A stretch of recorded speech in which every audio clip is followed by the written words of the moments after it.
আমার নাম বিশ্বজিৎ। বিশ্বজিৎ, বয়স কত? 89, 29, 28, 29 বছর হবে। আচ্ছা, কোন জেলায় জন্মগ্রহণ করেছেন? আমার নারায়ণগঞ্জ জেলায় রূপগঞ্জ থানায় এবং গুতিয়াবো গ্রামে আমার জন্ম। ওখানেই আছেন এখন নাকি অন্য কোথাও? ওখানেই 2,500 আসি। 2,500 আছেন, মানে নারায়ণগঞ্জে আছেন। হ্যাঁ, ঠিক আছে, শুরু করেন। প্রথমে ব্যাকগ্রাউন্ড একটু শুনি। আমার জন্ম যে গুতিয়াবো গ্রামেই, মধ্যবিত্ত ফ্যামিলির ফলাই ছেলেই আমি।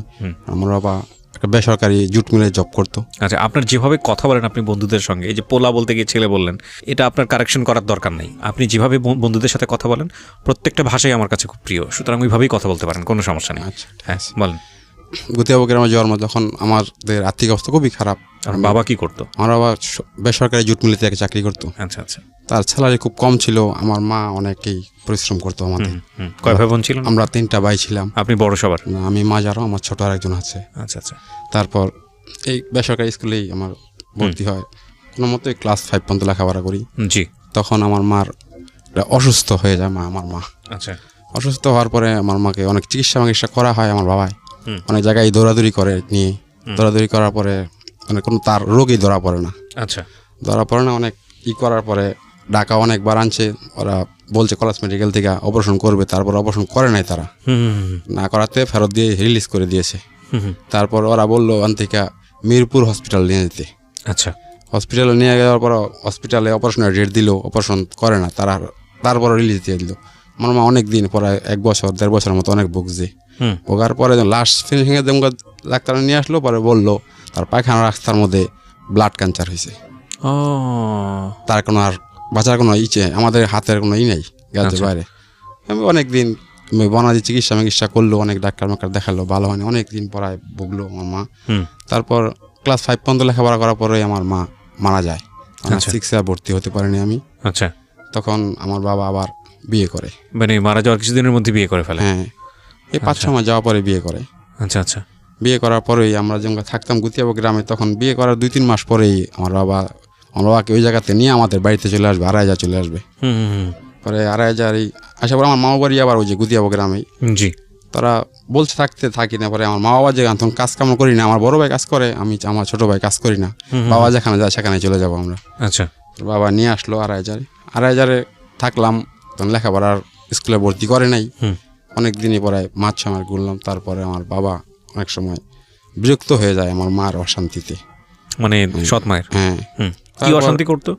অশান্তি, আমি এত বড় হয়ে গেছি গা, কাজ কাম করি না, কাজে যাই না, আমরা বাড়তে ইনকাম নাই, সঙ্গে সাথে কষ্ট হয়, এরকমই করতে পরে আমার ভাই অনেক সময় বিরক্ত হয়ে পরে আমার চাকরিতে নিয়ে যায়। নারায়ণগঞ্জ আমার বড় ভাই চাকরি করে মিষ্টির দোকানে।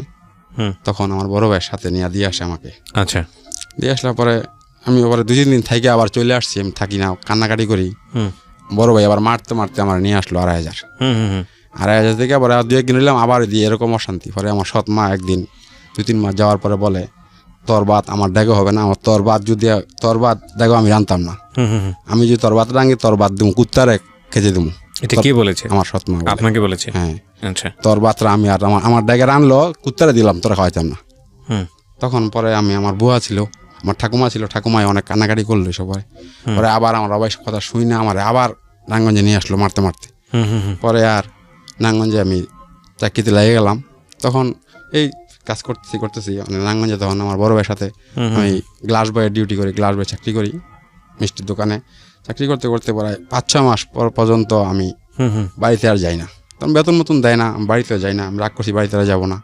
পরে 6 মাস পরে আমার মামা মারা গেল। মামা মারা যাওয়ার পরে আমার বড় ভাই আমাকে এই যে গুতিয়াবো গ্রামে নিয়ে আসলো।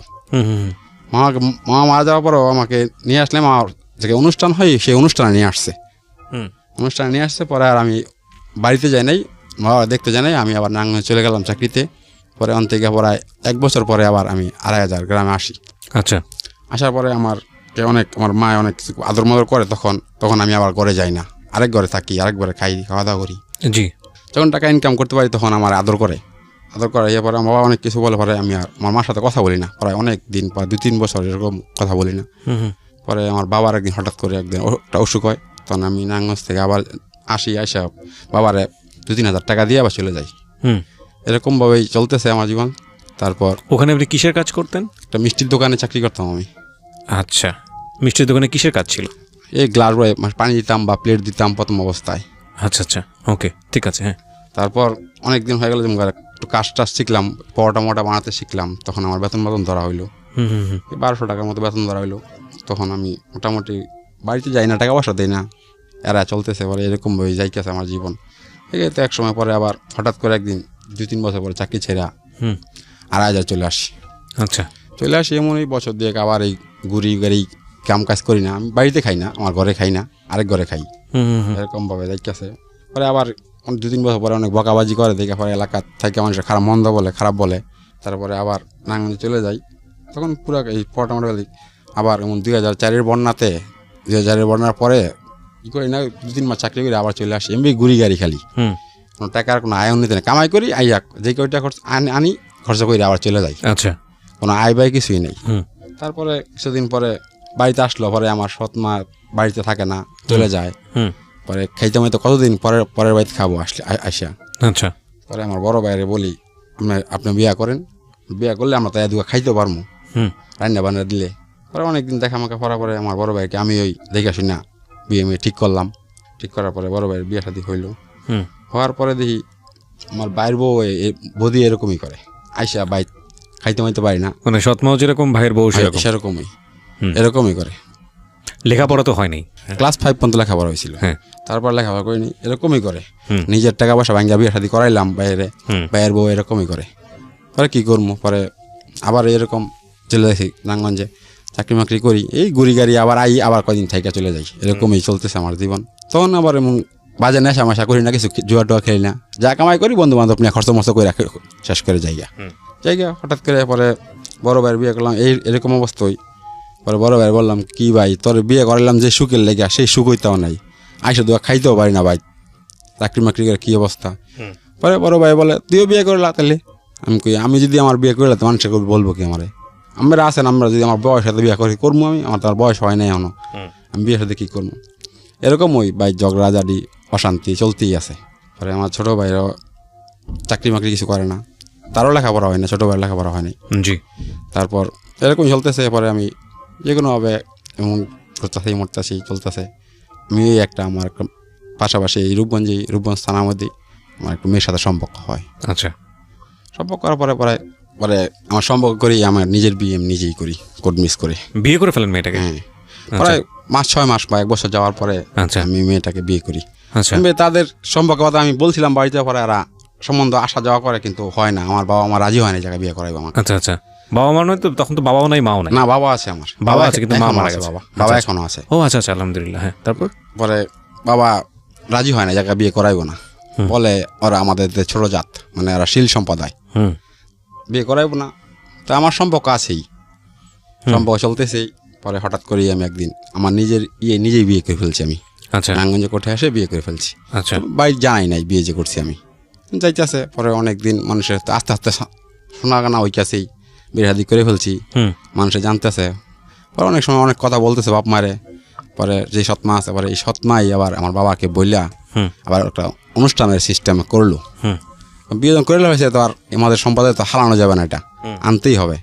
আনলো, পরে অনেক অনুষ্ঠান করলো, আওয়া দাওয়া করলো, অনেক কিছু হইলো। পরে অনুষ্ঠান করার পরে, বিয়ে শাদী করার পরে আমাদের বাড়িতে অনুষ্ঠান হইলো। অনুষ্ঠান হওয়ার পরে আর আসলে এমনি মোটামুটি ভালোই। পরে আমরা একত্রে মিলে গেছি। আমার সৎমা যেমন ব্যবহার করতো না, আর এরকম ব্যবহার করে না আমার সাথে, আচ্ছা করে না। তারপর চলতেছে।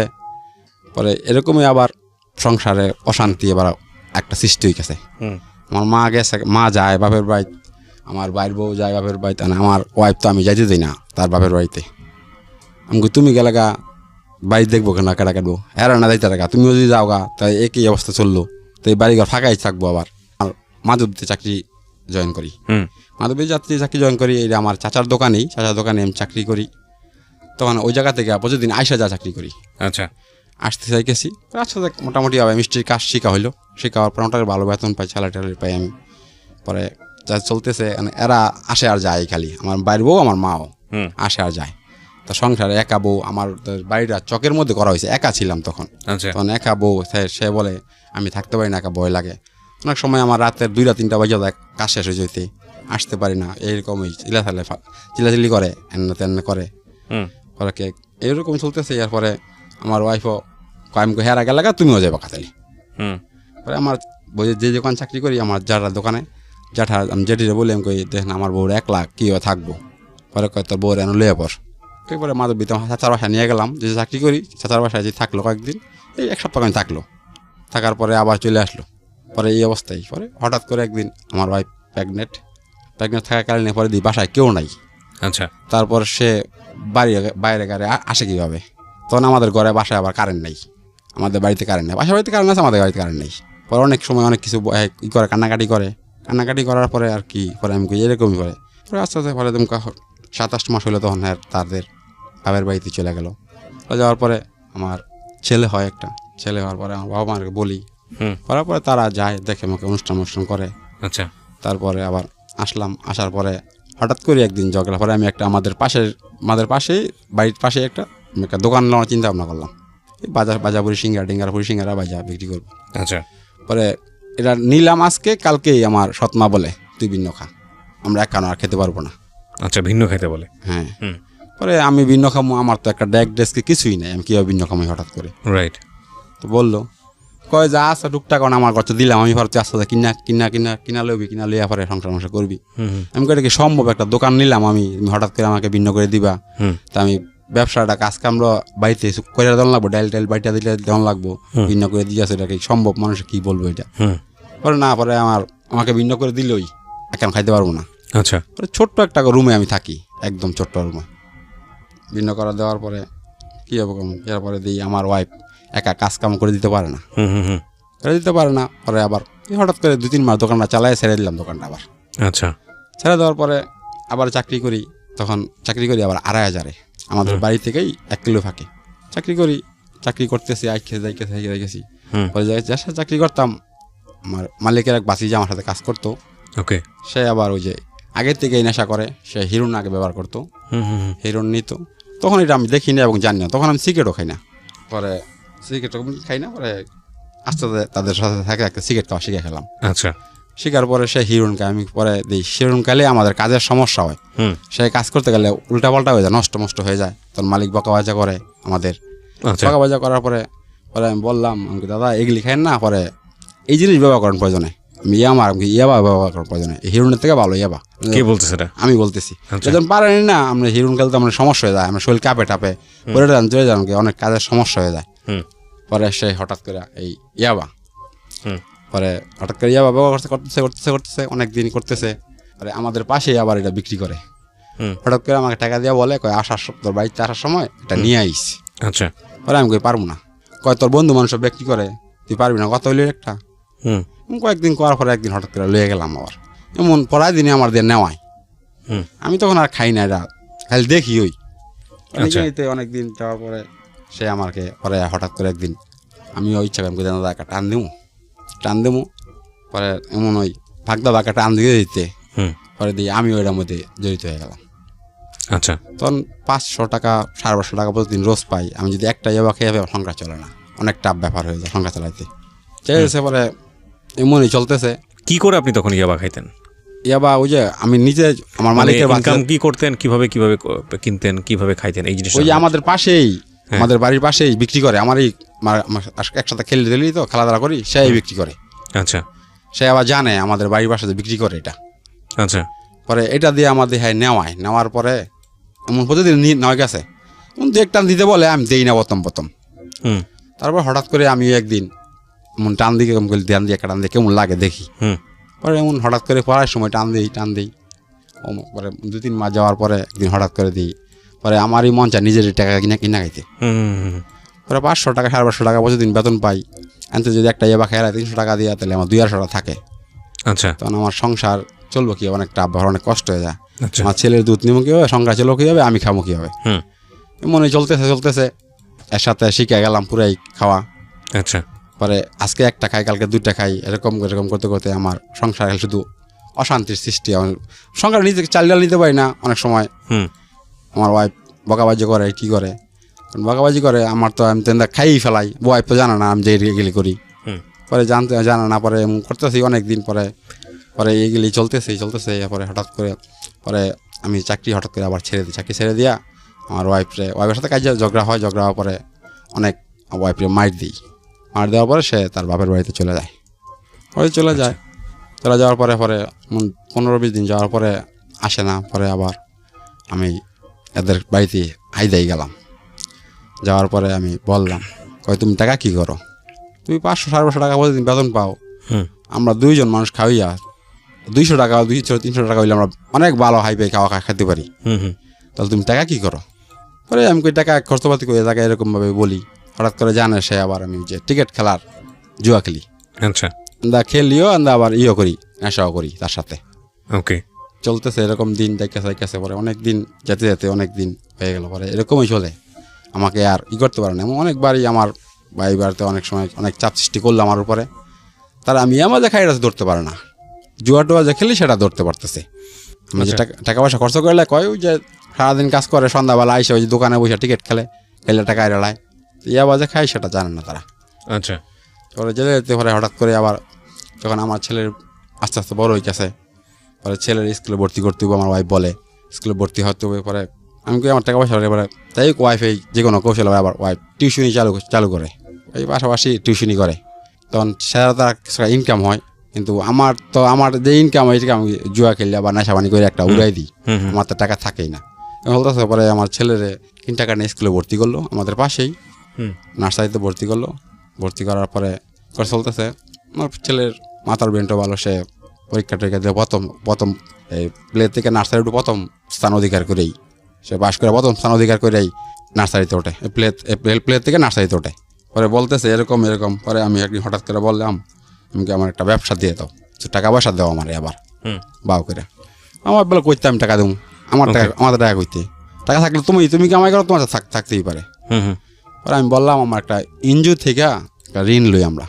ওকে, ঋণ লওয়ার পরে কয় ঋণ লইয়া তুমি তো যাবা জুয়া খেলতে। আমি বলছি না, খেলবো না।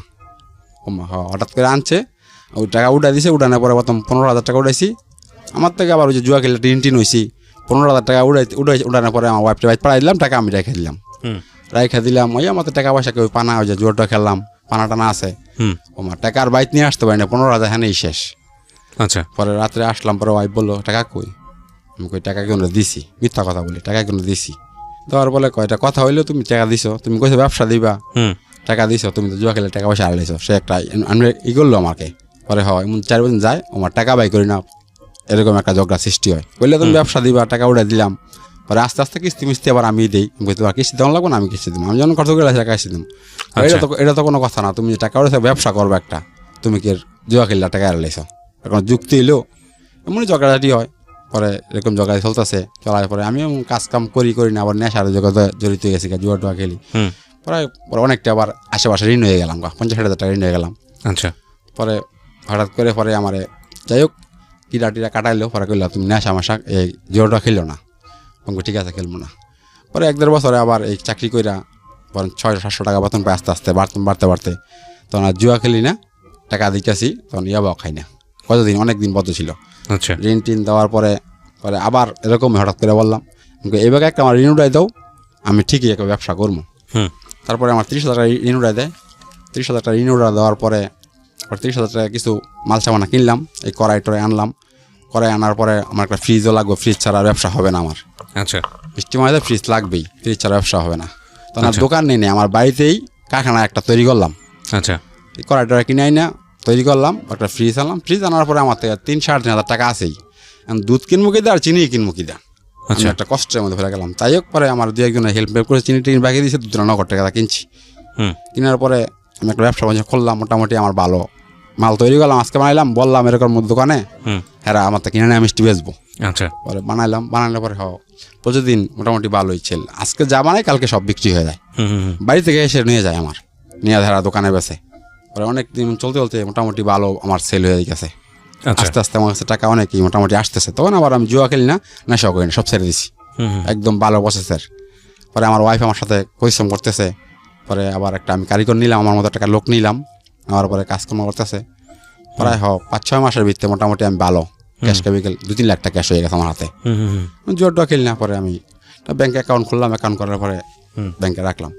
পরে হঠাৎ করে আমার ওয়াইফে আমার ওই যে ব্যাংকে যে টাকা রাখলাম, এক চান্সে 3 লাখ টাকা আমি জমা দিলাম ব্যাংকে, অ্যাকাউন্ট যখন খুললাম। খোলার পরে আমি ব্যাংকের বইটা আনলাম বাড়িতে, কয় ব্যাংকের বই কার, আমি আমার। আর আমার ওয়াইফ দেখে 3 লক্ষ টাকা ফার্স্ট চেয়ে আমি অ্যাকাউন্ট খুলি, 3 লক্ষ টাকা জমা দিয়া। পরে খোলার পরে কয় তোমার নামে টাকাটা তুলে টাকাটা তুমি আমার নাম দিতা। আমি কই কে আমি কোনো আর এখন নেশা বাণিজ্য জুয়া খেলি, আমি তো একদম ভালো দেখো না, ব্যবসা তার কিছু বুঝি না। প্রতিদিন এরকম সকালে রাতের 12টা পর্যন্ত কাজ করতেই থাকি এবং করতে করতে মোটামুটি চলতেছে আমার জীবন। চলার ক্ষেত্রে পরে প্রায় এমন প্রতি মাসে 20,000 10,000 টাকা তুইকেছি ব্যাংকে, তুইকেছি। পরে বলতেছে আমি যে জায়গায় থাকি আমাদের জায়গাটা অল্প একবারে, আমি কারখানা যে জায়গায় খুলছি এই জায়গাটা আমার চাচার জায়গা। চাচায় কয় এখন পরে 1 বছরের মতো সময় চাচা কয় এখন বাবা ঘর তো উড়েছো তো কদিন করছো জানো তুই একটা গাগা আমার কিনে নিলো। আচ্ছা, কিনে নিলো। আমি কাকা আর কয়টা দিন যাক কিছু টাকা পয়সা বানাই পরে একটা জায়গা কিনা কারখানা করলালো মনে। চলতে পরে মোটামুটি অনেক টাকা পয়সা পড়ায় এমন ব্যবসা চলতেছে, আমার ব্যবসা পুরো নাম ডাক হয়ে গেছে। পরে আমি একটা ব্যবসার মানে একটা মিষ্টির কার্টনে আমার দোকানের একটা নাম সিস্টেম করতে করছি। পরে অনেক দিন পরে আমি একটা বাক্সর নাম দিলাম, বিশাল মিষ্টান্ন ভান্ডার আমার দোকানটার নাম দিলাম। আচ্ছা, এটা আমার ছেলের নাম দেওয়ার পরে অনেক মোটামুটি আমার আড়াজা থানায় এরকম কোনো ব্যক্তি আমাকে চিনে না যে বাদ নাই। একদম ছোট থেকে একদম একটা আড়াজা থানার অলিয়ে গলিয়ে সবাই আমার মিষ্টি ছেড়ে গেছে এবং আমার নাম ডাক অনেক হয়ে গেছে। আচ্ছা, প্রচুর চলাচল আছে। মানে আমার প্রতিদ্বন্দ্বিতা ছিল এই আলামিন ডাকার, তাই আলামিন মিষ্টি যাইতো, সে আলামিন মিষ্টি কার্টন করে বিক্রি করতো। আলামিন আমার রানিং এটলা আলামিন মিষ্টি আর ঢাকা থেকে যায় না 2,500, একদম বদ্ধ হয়ে গেছে। শুধু বিশাল মিষ্টি চলতেছে, 2,500 এরকম কোনো জায়গা নাই, অলিগলি নাই আমার মিষ্টি চলে না যে। পরে আস্তে আস্তে পরে আয়া থানা, পরে আস্তে আস্তে এই রূপগঞ্জ থানার দিকে আসতে শুরু করলো। অনেক বেচাকে নিয়ে আমার রানিং হয়ে গেল, সবাই অলিগে চিনা গেল, এত ভালো মিষ্টি এত কম রেটে বিক্রি করা হয়। আচ্ছা, পরে দিতেছে চলতেছে, অনেক চলতেছে। পরে 2-4জন কারিগর, পরে আমার পুরো আরও 2-3জন কারিগর বাড়াইলাম। বাড়ানোর পরে অনেক কিছু অনেক বান্ডবাতে কিনলাম, কেনার পরে অনেক কিছু করলাম। পরে দেখতেছে আমার কাকা দেখতেছে অনেক আমি র্যাঙ্কিং উঠে গেছি, অনেক নাম ডাক হয়ে গেছে আমার ব্যবসা বাণিজ্য অনেক ভালো হয়েছে, চলতেছে। পরে হঠাৎ প্রায় আমার 8-10 লক্ষ টাকা, আমার 8-10 লাখ টাকা পরে ব্যাংকে জমা হয়ে গেছে। পরে আমার ওয়াইফ আসলো, পরে আইসা পরে দেখে প্রায় 10 লক্ষ টাকার মতো ব্যাংকে। কয় আল্লাহ তুমি একটা জায়গা টাকা কিনার পরে জায়গা কতদিন থাকবা কতদিন? আমি দেখি কিনবো, একটা ভালো জায়গা পাইয়া কিনবো, ছোট একটা ঘরে থাকি, মানুষের জায়গায় কয়দিন কারখানা করে রাখবো আমি। পরে চলছে আমাকে দেখবো, পরে কিনবো করতে করতে এমন প্রায় আমার আরো 2-3 লাখ টাকা, প্রায় 12-13 লাখ টাকা হয়ে যায়। ব্যবসা চলতেছে, হাই স্কুলটা অনেক স্পিডে ব্যবসা চলতেছে। আমার মাল কোনো ইচ্ছে করতে পারে না, আজকে রাতে বানাই সকালে বিক্রি হয়ে যায়, এরকম চলতেছে। পরে হঠাৎ করে এমন ওই আগের যে জুয়া খেলার বন্ধু বান্ধবের সাথে আবার একটু যোগাযোগ হয়ে গেল। পরে দেখি কিনবো যোগাযোগ হতে পারে, আস্তে আবার জুয়া খেলাতে নেমে গেলাম। জুয়া খেলাতে নামার পরে দেখেছে এমন খেলা ধরি 5,000 10,000 টাকা, একদিন যায় 2 দিন যায়, মানে একদিন আসে 4-5 দিন হারি। আমার বউ ওয়াইফ জানে না আবার আমি যে টাকা দিয়ে উঠে গেছি, মানে এটিএম কার্ড আমার থেকে, চেক বই আমার থেকে, আমি এটা বাইক আর রাখি নাই, এটা আমার কাছে আর পার্সোনালভাবে রাখছি আমি। এই কাছে উঠে গেছি, এরকম ব্যবসা চলতেছে আমার হরদম। তো ব্যবসার দিকে তখন মন আস্তে আস্তে আমার গাম্ভীর দেখেছে নষ্ট হইয়া। আচ্ছা, কারিগর দিয়ে করাই গেছি, কিন্তু কারিগররা দিয়ে প্রতিদিন আমার যে নাম ডাক মিষ্টির এরকম আস্তে আস্তে মরতেছে। এটা আমি যেই কাজটা করি এই কাজটা আমার অনেক ভালো হয়, কিন্তু কারিগর দিয়ে করাইলে ওই খাওয়া দাওয়া করার জন্য, তাড়াতাড়ি বাইরে যাওয়ার জন্য কোনো মতো কইরা থিয়া জায়গা। তারপর আমার চলতেছে পরে এরকমই আমি আস্তে আস্তে পরে চলতেছে, পরে আস্তে আস্তে হঠাৎ করে শোনে আমার ওয়াইফ দেখে আমার এটিএম কার্ড এবং আমার চেক বইয়ের ইরাতেই খেলায়। চেক বই এবার আমি লিখতে পারি না, আমি যারা চেক বই লেখাইতাম সে আবার ওই অল্প একটু জায়গা থাকে না, 1 লক্ষ টাকা উঠাইলে ওই অল্প একটু জায়গা 1 লক্ষ টাকা লেখা রাখতো, উঠাইয়া দিত। পরে এমন পরে 4-5 লক্ষ টাকার ভাতা উঠে লেখে গেছে, লেখা পরে টাকাটা থাকতো যে। পরে আমার ওয়াইফ দেখতো, দেখা বলতে এক ঘটকা দেখে বলে কয় তুমি এত টাকা থইলা, তুমি এত টাকা কে লেগে উড়াইলা বলতেছে। আমি এমনি উড়াইছি, ব্যবসা বাণিজ্য দরকার হয় উড়াইছি, আবার থুয়ে দেবো।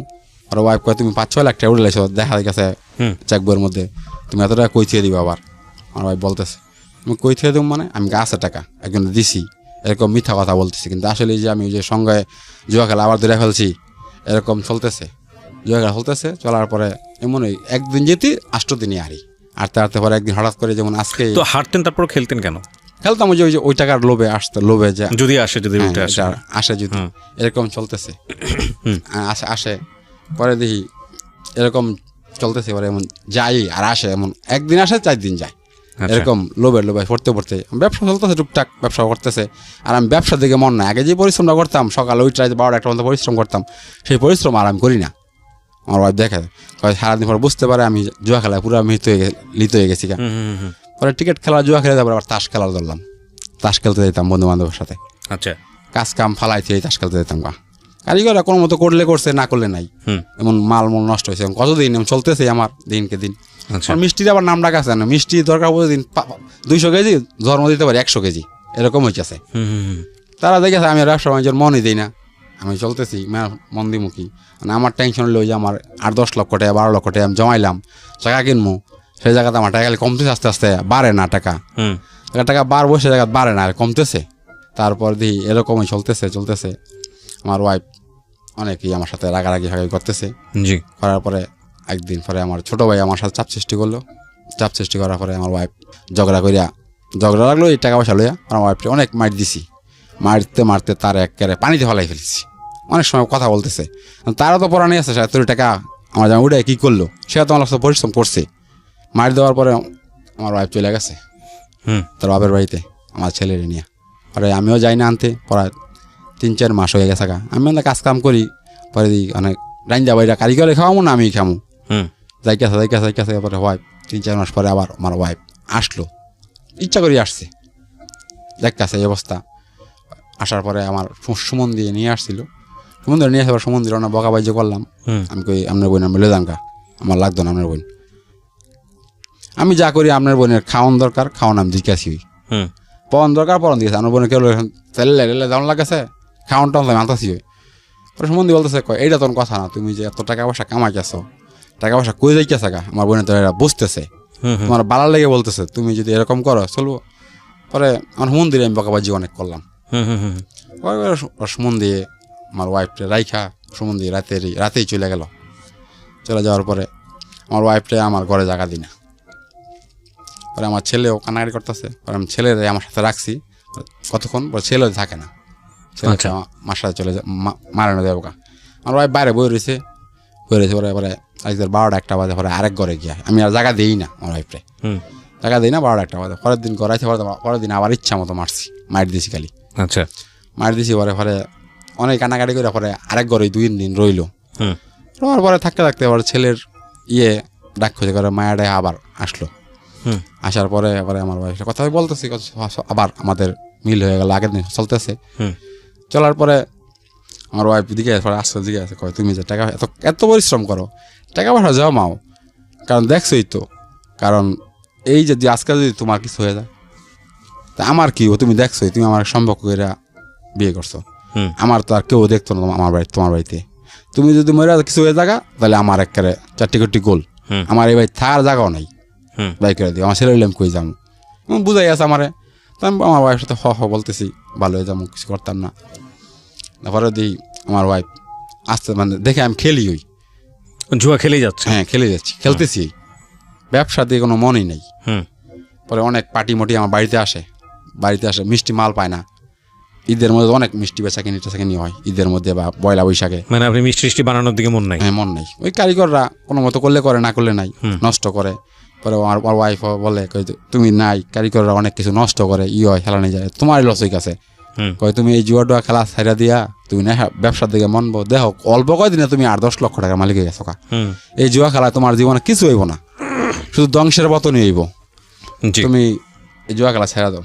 পরে আমি বলি ছেড়া দিমু, আমি খেলি না, এগুলি বলি আমার ওয়াইফরে।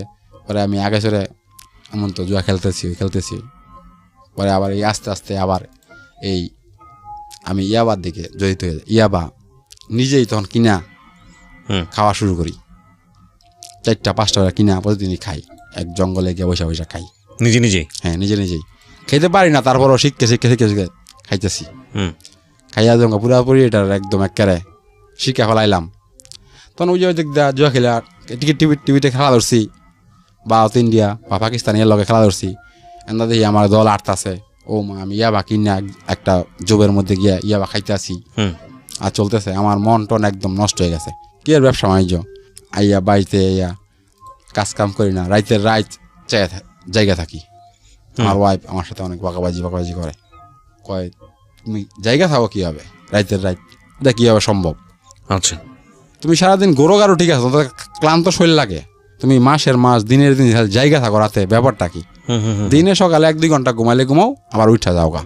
ব্যাপারটা কি এমন? ওই তদন্ত করতে করতে করতে করতে এমন একটা জায়গায় বারবার প্রতিদিন যাই, 4-5 বার মানুষের ফলো করে এমন ধরতে ধরতে দেখে আমি এই ইয়াবা খাওয়া শিখালিছি।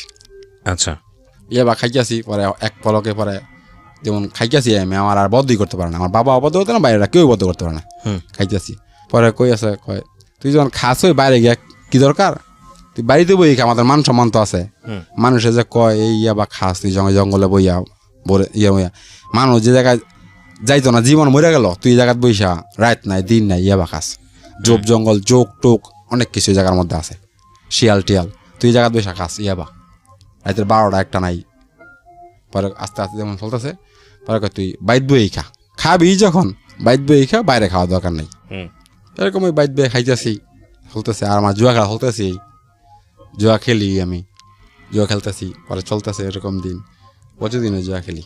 খেলতে খেলতে ওই যে আমার 10-12 লাখ টাকা আমি করছি, সব গেছে। হ্যাঁ, পরে 2-2.5 লাখ 3 লাখ টাকার মতো আমার হাতে আছে, আর এরকম আছে। আচ্ছা, পরে যেমন একটা জায়গার কথা হয়ে গেছে, 5-6 লাখ টাকা হলে জায়গাটা নিতে পারবো, 4 ডিসিম জায়গা, এরকম হয়ে গেছে। পরে আজকে কথা হইলো, কালকে আমি বায়না দিব। আজকে রাতেই আমি জুয়া খেলা একদম 4টি গোল করে ফেলছি। আজকে কথা হয়েছে, কালকে জায়গাটা আমি রেস্টের জায়গার বায়না দিব, সেটা আপনি জুয়া খেলে শেষ করে ফেলছেন। রাতেই জুয়া খেলা 4টি বাটি গোল করে ফেলেছি। 4টি বাটি গোল জিনিস কি?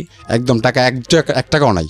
পরে দিয়ে আমার বাড়িতে মানুষজন আসছে, আসার পরে কয় কি তুমি টাকা বায়নাপত্র করবা, আমি কয়েকদিন সময় দেয়, আমার টাকা একজন দিছি যে টাকা টাকা লইতে পারতেছি না, এরকম ঘুরাই যাচ্ছি মানুষটা খালি। মানে আমি যে টাকা এলাইছি তো জানো না, আমার অবস্থা তো এরকম চলতেছে। কি করি, মানে আমার ওয়াইফও জানে টাকাটা আমি কিনবো বলছি, ওয়াইফের সাথে কথাবার্তা বললে সব কিছু করলাম, করার পরে ওই চাষে এরকম দিন যাই গেছে। পরে এমন ওই ঝগড়া দিক গেছে, টাকাটা তুমি কইছো কিনবা, তোমার টাকা গেল কই? পরে আমার এই চেক বইটা জমা বইটা নিয়ে সে ব্যাংকে গেল, ব্যাংকে গিয়ে চেক করলো আমার অ্যাকাউন্টে কয় টাকা আছে, দেখে শুধু 3,000 টাকা অ্যাকাউন্টে আমার আছে।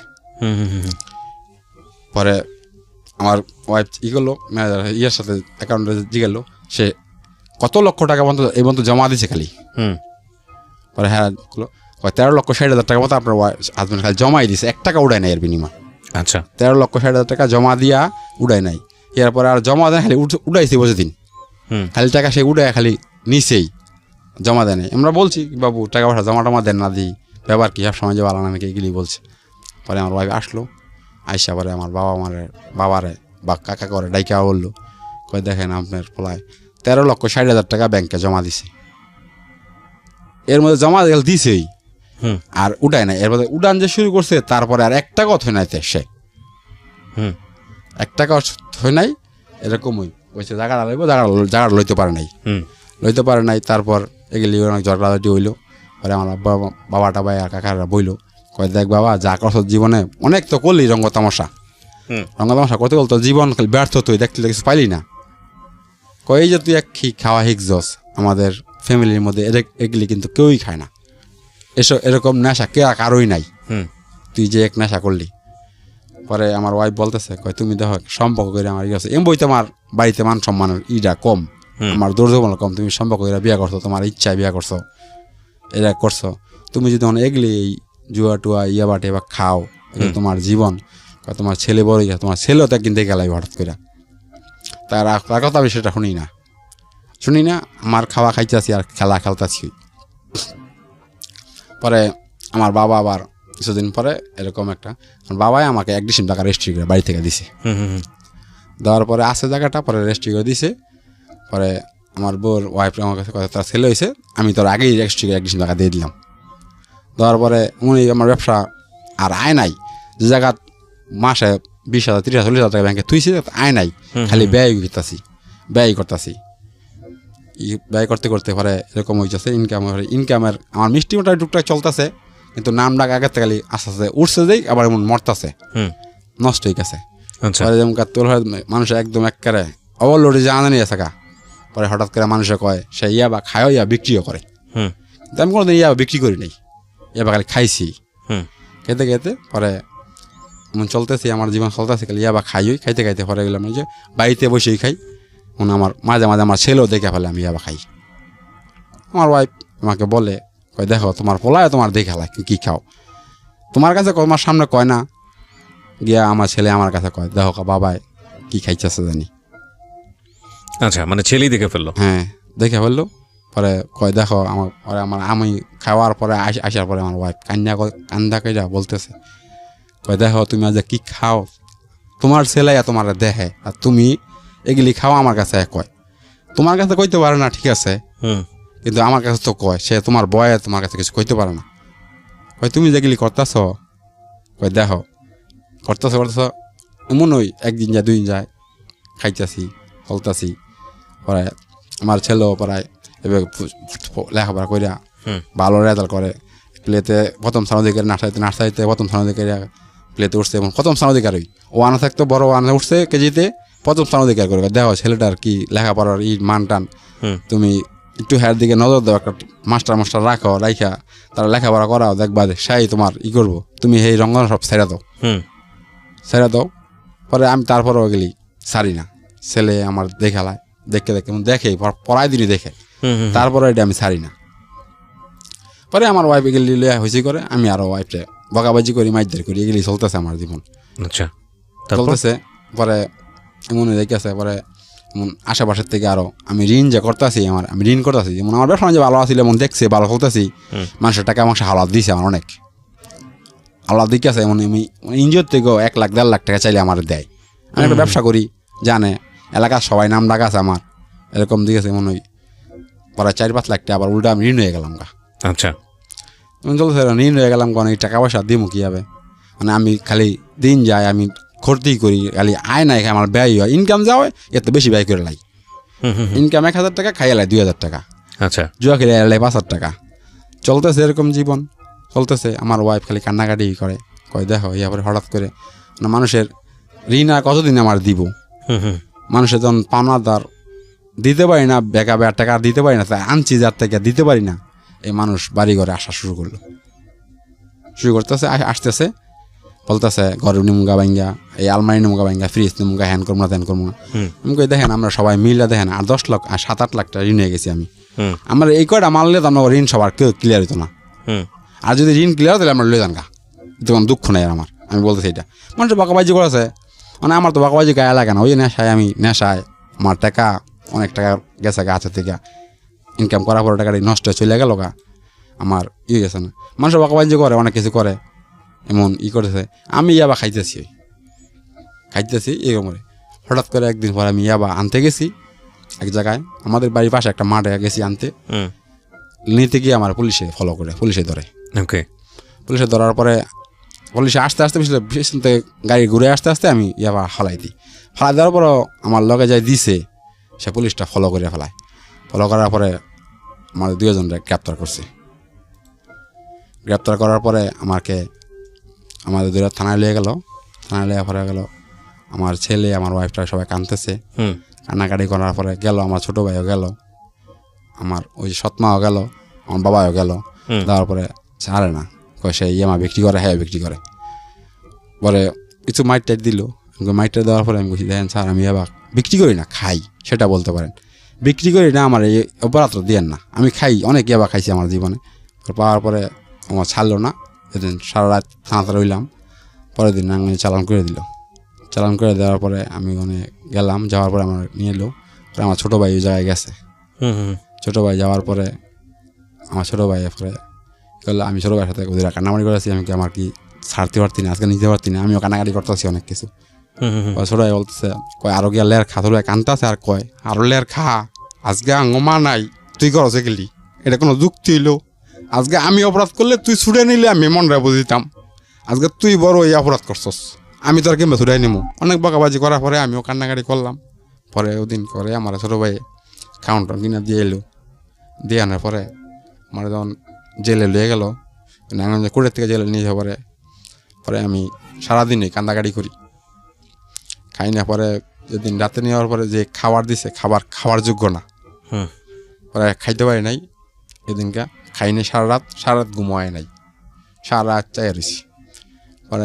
পরের দিন সকালে ভোরে ডাইকাই না, ওই যে কিছু নিয়ম আছে, নিয়ম কারণ করানোর পরে আমার যে এক বেডে যে ইউনিটে পড়ি, ইউনিটের যে মেন সর্দার থাকে, সে বলে কয়, আমার ডাক দেওয়া বলে কয়, হিন্দু মানুষ, ভালো মানুষ, তুই ভালো সিট নিবি না খারাপ সিট নিবি?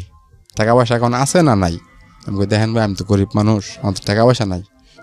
কয় এখন টেয়া লাগবো না, কয় তোর বাচ্চা তোর দেখতে আইবই কই, আইলে তখন টাকা পয়সা পরে আমার কয় আমি জিগাই ভাই কত লাগবো? কয় 3,000 লাগবো, তোর একটা বালা সিট দেবো ঘুমানোর লেগে। আমি কই ভাই এতটা দিয়ে যেতাম না, আমি কিছু দিব না, আইলে আমার ভাই যদি আগে কিছু দিব না। পরে আচ্ছা সাইডে একটা সিট দেয়, সিট দেওয়ার পরে 2 দিন পরে আমার ভাই আয়, আমার পরে ওই যে সেই রুমের যে সর্দার ঢাই সবার ফেলে আগই, আমার ভাইয়ের কাছে গেলাম, ভাইয়ের কাছে যাওয়ার পরে ভাই আমার 1,000 টাকা দিল, একটা লোকের মাধ্যমে 1,000 টাকা পাস করাইলো। পরে 100 টাকা কম দিয়েছে, আমার 900 টাকা দিছে। ওটা দেখার পরে ওরা তো যেই খাবার দেয়, খাবার আমি খাইয়াছি না। পরে আমি বাইরে দেখতে আবার অনেক কান্নাকাটি করি, আমার ভাইও অনেক কান্নাকাটি করে, কয় দেখ তোর শুনাই নেও এক শর্ত আছে, তুই আর জীবনে খাবি না এগুলি ক। পরে আমি আচ্ছা, অনেক কান্নাকাটি করার পরে ছুটে নিছে নেওয়ার থাকলাম। পরে ওই 900 টাকার মধ্যে 600 টাকা নিল গা এই লোকে। আচ্ছা, আমার আবার 300 টাকা থাকে। দেখেন আমি কইছি দেখেন ভাই তুই 600 নিলে গা, আমি খামো কি? দেখেন আমি এই খাবার খাইতে পারি না, আমার দেখেন আমার কি 3-4 দিন ধরে একটা না খাই না লইয়া চলি। পরে খাইতে পারি না। পরে হ্যাঁ 600 টাকা 300 টাকা আসলো, 300 টাকার মধ্যে আমি এক প্যাকেট সিগারেট কিনি 100 টাকা দিয়া ওই জেলের ভিতরে। ওই 200 টাকা থাকে, সিগারেটের প্যাকেটে ওই টাকা তুইছি, রাতে টাকাই নিছে প্যাকেটে নিছে আমার। পরে আর খাইতে পারি না। পরের দিন আমার শালায় গেছে আমার দেখতে, পরে শালায় আমার 500 টাকা দেওয়ার পরে শালা 500 টাকা নিয়ে কিছু কিনাকাটা খাই ওই জায়গার ভিতরে। পরে 8 দিন পরে আমার ছোটো ভাই আইসা কয় তোর যাবি নইছে। ছোটো ভাই ওই দিনও কান্নাকাটি করে আমার সাথে দইরা, কান্নাকাটি করার পরে কয় কি আর খাবি না ক? কইলাম খাইতাম না। পরে পরের দিন সকালে আমার ভাই বাইরে এলাম, বাইরে পরে আমার আর কেউ নিতে আয় নাই। আর বড় ভাই ওই যে নাঙ্গন চাকরি করে, বড় ভাইয়ের কাছে গেলাম, আমার তো গাড়ি ভাড়া নেই, আমি যাম গিয়ে 12,000। বড় ভাইয়ের কাছে গেলাম, পরে বড় ভাই যে শরীরে জামা কাপড় আসলে সব হালাই দিয়া নতুন জামা কাপড় কিনে দিচ্ছে আমার। দেওয়ার পরে আবার আমি 2,500 আসলাম, আইসা দেখি পরে আমার যেই অবস্থা, আমি তো এমবই রিনটিন করে থিয়ে গেছি জেলের ভিতরে গেলাম। পরে পরে আমি যে গেলাম ছুটে গিয়ে বলে আমার ওয়াইফ আমার ব্যবসা কদিন কারিগরে সব চলে গেছে, এই 5-6 দিন আমার ওয়াইফ একাই মিষ্টি বানাইছে। মিষ্টি বানায় আমার প্রায় 35,000-40,000 টাকা মতো লাগছে বাই করতে, আমার ওয়াইফ 20,000 টাকা দিছে ওই একা মিষ্টি বানাই এই ছেলে লইয়া। মিষ্টি বানায় 20,000 টাকা দিয়া, আর আমার ছোটো ভাই বাকি 20-30,000 টাকা লাগে দিয়া বইরা বাই করে আনছে। আবার পরে আমি 2 দিন যাই, ও মা 2 দিন যাওয়ার পরে আবার এই ইয়াবা আমি খাই, ওই খাওয়ার পরে ঘুরে ফিরে আবার ইয়াবা খাচ্ছি। পরে আমার ছোটো ভাই একদিন দেখে ভালো, ছোটো ভাই লাড়ি মাড়ি লইয়া আমারে মারতে আইসে অনেক কিছু। পরে আমি ওই যে এটার নেশা অনেক ছোটো ভাই লোক খারাপ ব্যবহার করলাম, আমি খামোই। তোরা বাই করাম কয় এগুলি তো কষ্ট নেই, আগে বাই করার আগে আমাকে বাই করে আঞ্চস খেলে গা, উল্টো কথা হয়েছি বাই করে আঞ্চস খেলে গা এগুলি বলতেছি। এরপরে ছোটো ভাই আমার তো কিছু টাকা পয়সা পানা আসলে ওই যে জোরটা খেলে হারাইছি, পরে 20-25,000 টাকা ছোটো ভাই পানা। পরে ছোটো ভাই চাপ সৃষ্টি করতেছে, এলাকার মানুষ চাপ সৃষ্টি করতেছে আমারে, চাপ সৃষ্টি করতে এরকমই মানুষের টাকা পয়সা কয়দিন ই করবো ঘুরামু। ওই পরে একটা এনজিও উড়াই হ্যাঁ একটা ঋণ দেই, এরকম হ্যাঁ একটা ঋণ দেই, এরকম করতে পরে হঠাৎ করে দেই আমার জায়গায় মানুষের টাকা পয়সা দিয়ে এবার খাইতে ব্যবসার একটা 4টি গোল হওয়ার পর যায়, ব্যবসার পুঁজিবাটি সব শেষ হয়ে থাকা। আচ্ছা, পরে আমার ওয়াইফটা বলি আমাকে আমার তো ঋণ হয় হ্যাঁ যে ইঞ্জু ডুডাই আছে, ইঞ্জু শেষ না ঋণ দিব না, ব্যবসা বাদ দেবো গা। পরে আমার ওই যে শ্বশুর বাড়িতে যেই আমাকে আমার ওয়াইফকে স্বর্ণ দেয়, সেই স্বর্ণ আমি একবারই বিক্রি করে ফেলাই ওয়াইফটা বইলা। আচ্ছা, বলার পরে বিক্রি করে ফেলাই, প্রায় 30-35,000 টাকা বিক্রি করে পাইয়া পরে আবার ব্যবসা চাল রানিং করি, চলতে থাকে। চলার পরে চলতে এরপরে আবার কিছুদিন এমন অফ থাকি, নেশা বাণিজ্য জুয়াটা খেলি না। পরে আমার আস্তে আস্তে ঋণ টিন ক্লিয়ার করার পরে কিছু একটা লাইন গার্ড হয়েছে, ব্যবসা আবার মোটামুটি ভালো আমার চলতেছে, লাইন গার্ড হয়ে গেছে ব্যবসা চলতেছে এমন মোটামুটি ভালো সময় ঋণ টিন দিয়ে লাইছি। পরে 1-1.5 লাখ 2 লাখ টাকা ঋণে আসি, ঋণ সবার দিয়ে লাইছি। যে পরে আমার এক খালা ছিল, খালায় আসা বললো, কান্নাকারি করলো, কয় আমার 20-25,000 টাকা দে, তোরা কিছুদিন পরে যা লাগে আমি তা দিমু না। পরে আমি দিলাম 50,000 টাকা দিলাম।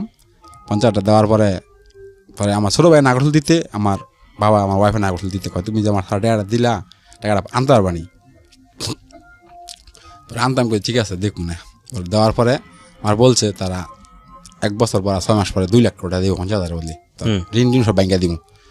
ও মা পরে দেখে আছে মনে, পরে আবার ওই যে আবার ওই টুকটাক এই নেশা বাণিজ্য করি আমি, চলতেছি নেশা বাণিজ্য আমার। হুম পরে আমার খালার যে 50,000 টাকা দিয়েছি, খালার আমরা গেলাম, আমি কই দেখ আমার অবস্থা খারাপ, আমার টাকা দিয়ে এখন আমার টাকা লাগবো। লাগার পরে খালা 10,000 20,000 দিকে দিতে খালায় 80,000 টাকা দিলে, 50,000 বললে 80,000 টাকা খালার থেকে আনছি। 80 টাকা আনতে আনতে পরে আমার আমি ওই যে আবার ওই জুয়াটা টুকটা টাকা খেলি ওই ব্যবসা টুকটাক চলি খেলি ওই জুয়া এবার মেবা খাই ওই খাইতে খাইতে পরে এরকম ওই আবার ওই 2 লাখ 3 লাখ ঋণ হয়ে গেছি। মানে তো আর মানুষে আর ঋণ দেয় না, আমার আর চাইলে আলার টাকা পয়সা মালটা কিছু কিনতে দেয় না। কী করি পরে ওই যে বাবাই আমার একদিন জায়গা দিয়েছিল, এই জায়গাটাও আবার বিক্রি করে দেওয়ার চিন্তা ভাবনা করতেছি।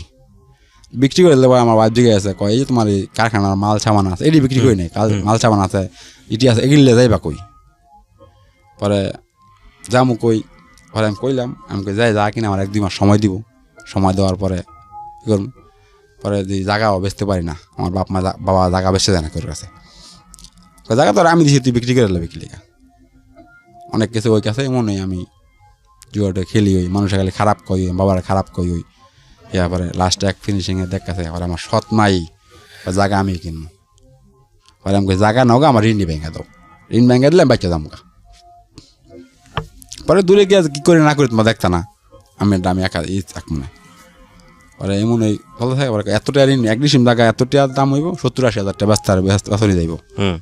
পরে আমার মার আগার রেজিস্ট্রি করে দেওয়ার পরে আমার রেজিস্ট্রি করে দিলাম, আমার মার নামের আগার রেজিস্ট্রি করলো আমার সৎ মার নামে, আর 70,000 টাকা দিল আমারে। 70,000 টাকায় রেজিস্ট্রি বেশি ওই কাকে বাকে সিরা ফেলে নিব আমার, যেমন 2 একটা ঋণ 70,000 টাকা কী হইব আমার। পরে এমন সবারই কম বেশি করে দিয়া পরে আর ব্যবসাটা চালু করলাম। এই 7-8 হাজার টাকা আসলেও চালু করে দিই, ঋণ তো আসি ওই 7,000 টাকা কিছুই হয় না ব্যবসার। ওই যখন কামাই 500 টাকা খাইলে আবার 2,000 টাকা জুয়া খেলি না, নেশা চলতেছি আমার, জুয়া খেলা ছেড়ে দিয়েছি, নেশা করি ওই নেশা করতেছি ওই করতে করতে এমন চলতেছি ওই মানে এক সময় 30-40 গোল মানে আর ব্যবসা করতারই পারি না বুঝলে। তারপরে বেশি দিন ব্যবসা করতে পারিনি, করার পরে করি না। পরে অনেকদিন বয়ে খাইলাম, মানে করে চাইলাম তো ডাইলাই না। আমি চাকরি করলেও মোটামুটি 12 টাকা বেতন পাই। তো চাকরি করলে কি বুঝি আমি এই যে সারাদিন কাজ করি, রাইতে টাকা পাইলই কিনা বা খাইলাই চলতেছে এরকম ওই দিন অভাব পড়ানো হলতাছই। এরপর এমন জায়গা চাকরি করি আর মাঝে খবর পাই আমি এমন চাকরি করে চাকরিতে লাগলাম, একদিন করলে 3 দিন করি না, এরকম করি। কত টাকা পয়সা নষ্ট হয়ে গেছে আমার ভালো লাগে না চাকরি মাকরি পরের কাজ করতে। নিজের কাজ করছি এতদিন, নিজের ব্যবসা বাণিজ্য করছি, পরেরটা করতে ভালো লাগে না, করতেছি। পরে চাকরি করলাম, চাকরিতে লাগার পরে 700-800 টাকা পাই। এ বাড়িতে আজকে 500 দেই, 3 দিন দেই না, খাই হইলাই। চাকরি কিন্তু কাজ প্রতিদিনই করি, পার ডেই করি, এমনই চলতেছে। আমার কাজ করি ঠিকই, আবার এই খাই হইলাই। আমার ছেলেও পরে আমি বাড়িতে এসে হয়তো খাই, এটা দেখে, ছেলেও দেখে দেখে। পরে আমার আজকে যে কাজে না যাই, ওই ছেলের 10-20 টাকা করে দিই, ছেলের টাকা পয়সা জমায়, সেই টাকা শুধু নিয়ে আমি বাকি এলাই কিনে না। যেমন কিছুদিন আগে বলতেছে, বাবা তুমি আমার যে টাকা দাও এই টাকা তুমি নেওই কা, তুমি আমার টাকা দিয়ে কী লাভ হয় কও, তুমি 10 টাকা 20 টাকা করে দাও, আবার এই জমাই আমি, তুমি আমার তে নিয়া কী করো তুমি কইতে পারবা। আমার পোলা এটা বলে আমি পোলার সামনে কান্দি মান্দি না, সাইডে ফাইডে গিয়া কান্নাকাটি করার পরে আমি কই পোলা 10-20 টাকা করে দেই, আমার টাকা আবার আমি নিয়ে খাইলাই। পরে আমার পোলা আগে তো আমার ব্যবসা থাকতে বলা যেটা চাই সেইটাই নিয়ে আসছে, কি খাইতে দিছি। পরে আমার পোলা আমার ওয়াইফ কিছুদিন আগে 2 দিন আগে বলতেছে কয় তুমি খালি কামই করে গেলা, আমার পোলারা কিছু দেখলাও না, পোলারা দিন যে এমন গেছে কে তুমি সেটা দেখো না, খালি তোমার খাওয়া হইলি চলে, সোয়াল একটা বিয়াল একটা, খালি তুমিই খাও, চাইলে আনো না ডাইলে আনো, দেখার কোনো খবর নাই। এটা কে বলছে? আমার ওয়াইফ বলতেছে। আচ্ছা, আমি তো কাম তো তুমি ঠিকই করো, 700-800 টাকা প্রতিদিন কাম করো, কাজে গেলে 2700 টাকা পাও, তুমি তো আর ই করো না। এই যে ফলায় এই যে একটা জিনিস চায় মানুষের দেখা চায়, তুমি কিনা দিতে পারো না, কাম কর 700-800 টাকা, তুমি আমার প্রতিদিন 500 টাকা করে যদি দাও, 300 টাকা তুমি খেয়ে গেলেও তাতে কোনো দুঃখ নেই আমার, তুমি 500 টাকা পার ডে আমার দেওয়া যাইও। ওই 2 দিন কাজে লাগলে 2 দিন দেই, আবার এই অবস্থায় এরকমই টাকা পয়সা খরচ হই, ঘরতে নিয়ে খেয়ে মেয়েরাই চলতেছে এরকমই দিন মিন। এখন এরকমই আছে? হয় এখনো এরকমই।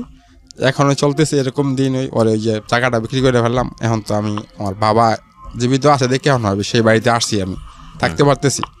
আমার মা তো বাইক করে দিকে থেকে আছে, কিন্তু বাইক করতে পারে না বাবার লাগে বাইক করতে পারে না। তাহলে আপনার যদি এখনও চলে এরকম, আপনি যখন গল্পটা বলছিলেন বা এখন আপনার দু চোখ বেয়ে পানি পড়ছে এবং আপনি সিক্রেটস অনুষ্ঠানে আসছেন, মানে হচ্ছে আপনার ভেতরে আপনার কার্যকলাপ নিয়ে এক ধরনের অনুতপ্ত বোধ আছে। আপনি যা করছেন তা সঠিক না, এটা আপনি জানেন। জানার পরেও আপনি এই কাজগুলো করে যাচ্ছেন বা করতে বাধ্য হচ্ছেন। আপনি নিজেকে নিয়ন্ত্রণ করতে চান কিন্তু পারেন না, আপনি এরকম একটা অবস্থায় আছেন। তাই কি? হ্যাঁ। যা আপনার গেছে সেটার জন্য আফসোস করে লাভ নাই। আপনার জীবনে সবচেয়ে বড় ক্ষতি হতো, আমি জানি না, আল্লাহ নিশ্চয়ই সবার মঙ্গল চান সেই অর্থে বলছি, সেটা হচ্ছে আপনি যে ড্রাগগুলো নেন। আপনি আমাকে যখন অনুষ্ঠান শুরু হয় তার আগেও বলছিলেন যে গতকালকেও আপনি ড্রাগ নিয়েছেন, ইয়াবা নিয়েছেন। আপনি যে ড্রাগগুলো নেন, এই ড্রাগ তো একটা পার্মানেন্ট ক্ষতি করে দেয়, এবং পার্মানেন্ট ক্ষতির জায়গায় আপনি এখনও গেছেন কিনা আমি জানি না। হয়তো নেশার তুমুল নেশা হয়, জন্যই ড্রাগের কাছে যান বারবার। শরীরের কোনো একটা অঙ্গ প্রত্যঙ্গ পার্মানেন্টলি ক্ষতি করে দেয়, বিচার বিবেচনার জায়গাগুলো ক্ষতিগ্রস্ত করে দেয়, বোধ শক্তি থাকে না, ভালো লাগা ভালোবাসার জায়গাগুলো নষ্ট হয়ে যায়। আপনার মধ্যে বোধ শক্তি এখনও আছে, আপনার দু চোখ বেয়ে পানি পড়তেছে, আপনি সিক্রেটসে আসছেন, তার মানে বোধ শক্তিগুলো এখনও আছে, আপনার ফিরে আসার সম্ভাবনা আছে। দেখেন, শুধু ধাক্কা মেরে শুধু নিজেকে একবার একটু জেগে উঠলেই সম্ভব সেটা। যদি মনে করেন যে না, আমার বহুত হয়েছে, আমি এখান থেকে যত কষ্টই হোক না কেন আমি রাস্তায় আর যাব না, যত কিছুই হোক না কেন এটা আমি আর করব না, তাহলেই সম্ভব। আমি এই বোধটা শক্ত করে ধরাটা খুব কঠিন। আমি যে কথাটা বললাম আপনাকে যে না, আজকের পর থেকে আমি আর করবো না, আজকের পর থেকে আমি আর যাবো না, আমার সন্তান আমার কাছ থেকে 2 টাকা চায়, সেটার জন্য আমি দিতে পারি না, এটা আমার জন্য খুব দুঃখের বিষয়। আমি এত টাকা রোজগার করেছি, এত টাকা আমার কাছে থাকলে হয়তো আমি একটা নিশ্চিতভাবেই একটা জীবনযাপনের দিকে আগায় যেতে পারতাম, আমি পারি নাই, সেটা একটা খুব দুঃখজনক বিষয়। কিন্তু আপনার কি গেছে সেটার দিকে না তাকায়া আপনার কি আছে সেটার দিকে তাকান, তাহলে আপনি সামনের দিকে সহজ আগাতে পারবেন। দেখেন আপনার কি আছে আমি বলি। প্রথমত, আপনি বিজনেসম্যান হিসেবে সাকসেসফুল, আপনি ব্যবসা করে কিন্তু সাকসেসফুল হয়েছেন, কারণ আপনি 10-15 লাখ টাকা আপনার এই অবস্থা থেকে রোজগার করে আপনি জমাইছেন, যেটা বললেন 13.5 লাখ টাকার মতো ব্যাংকে জমাইছেন। এটা একটা বিশাল ব্যাপার। তার মানে আপনি বিজনেস করলে সাকসেসফুল, আপনি খুব ভালো মিষ্টি বানাতে পারেন। এই বিদ্যা তো কেউ আপনার কাছ থেকে নেয় নাই। এই বিদ্যা আপনার কাছে আছে এবং কনফিডেন্টও আছে, কারণ আপনার অভিজ্ঞতা আছে। 2, আপনার 2টা হাত 2টা পা এবং আপনি সুস্থ সবল একজন মানুষ, আল্লাহর রহমতে আপনার কোনো ক্ষতি হয়নি। আচ্ছা, তার মানে এটা আপনার সম্বল, এটা আপনার সাথে আছে। আপনার ঘরে ভালোবাসার মানুষ আছে, ভালোবাসার মানুষ বলতে আপনার ছেলের কথা আমি বলতেছি, যাকে আপনি প্রচুর ভালোবাসেন। আপনার বউয়ের কথা আমি বাদই দিলাম, তারপরেও তাকে আপনি নিজে ইচ্ছাই বিয়ে করেছিলেন। সংসার জীবনে অনেক সমস্যা থাকে, কিন্তু আপনার ছেলেকে তো আপনি ভালোবাসেন, এ ব্যাপারে কোনো সন্দেহ নেই। তার মানে আপনার বেঁচে থাকার জন্য, আপনার ভালো কাজ করার জন্য যথেষ্ট উপাদান আপনার চারপাশে আছে এবং সেটা সামর্থ্য আপনার আছে। আপনি কি করছেন সেটা ভুলে যান, আপনি কি করতে পারেন সেদিকে লক্ষ্য দেন। মানুষ যেই অবস্থায় থাকুক না কেন, প্রত্যেকটা মানুষের নেশাগ্রস্ত। আমার এই লাইনটা শুনে অনেকে আটকে উঠতে পারে যে আমি কি বলতেছি। হ্যাঁ, প্রত্যেকটা মানুষের নেশাগ্রস্ত। কেউ ড্রাগ নেয়, কেউ টাকার নেশায় থাকে, কেউ ভালো কাজ করার নেশায় থাকে, কেউ সেবা করার নেশায় থাকে, কেউ অর্থ সম্পদ বানানোর নেশায় থাকে। মানুষের এই নেশাগুলো প্রয়োজন আছে। আপনি যেই কাজই করেন না কেন, যেটাই করেন না কেন, সেটার মধ্যে এক ধরনের অ্যাডিকশন থাকতে হবে। ওই অ্যাডিকশন না থাকলে সেটা সম্ভব না। সমস্যাটা হয়ে গেছে, আপনার অ্যাডিকশন আছে কিন্তু সেটা ড্রাগের প্রতি।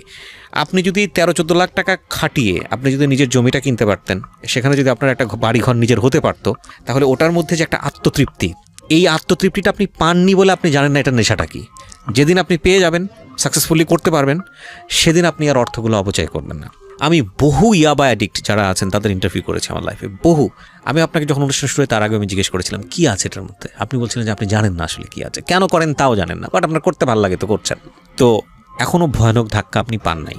ভয়ানক ধাক্কা কোনটা হতে পারে? ধরেন একটা মারাত্মক ক্ষতি হয়ে গেছে, যে ক্ষতিটার কোনো দিন পোষানো সম্ভব না। ছেলে কিছু একটা আপনার কাছে কিনে যাচ্ছে, আপনি কিনে দিতে পারতেছেন না পকেটে টাকা থাকার পরেও। এটা একটা কষ্ট, কিন্তু এর চেয়ে ভয়ঙ্কর কষ্ট অন্যভাবে আসতে পারে যদি আপনি এখনই না থামেন, এবং এটা আপনি জানেন।